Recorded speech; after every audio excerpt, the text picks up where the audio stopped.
Cher homme de Dieu, écoutez ce conseil pour l'amour et la gloire de Dieu. Vous qui êtes élevés en dignité, qui êtes bénis financièrement, ce n'est pas un crime de soutenir vos fidèles qui sont dans des difficultés, peu importe. En les soutenant, c'est une vraie marque de confirmer votre leadership et de savoir de mieux en mieux encore les gagner en Christ et continuer à faire d'eux vos fanatiques. Ce n'est pas un crime d'investir pour eux afin que ceux qui désirent se marier, qu'ils se marient par votre financement.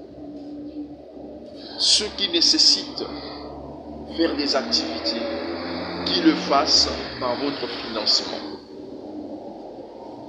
Cela ne vous engendrera aucune perte, mais au contraire, honorera encore de plus votre ministériel.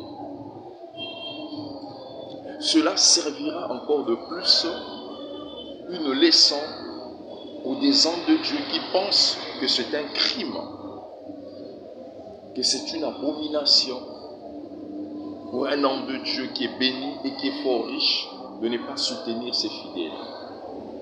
Il est écrit dans la parole de Yoshua HaMashiach qu'il faut pouvoir aux besoins de saints. Être béni financièrement ou matériellement, ainsi de suite, n'est qu'une grâce que Dieu vous a accordée. Cela ne montre pas que vous craignez Dieu plus que ceux qui ne le sont pas. Ce n'est qu'une grâce que vous avez obtenue de l'Éternel.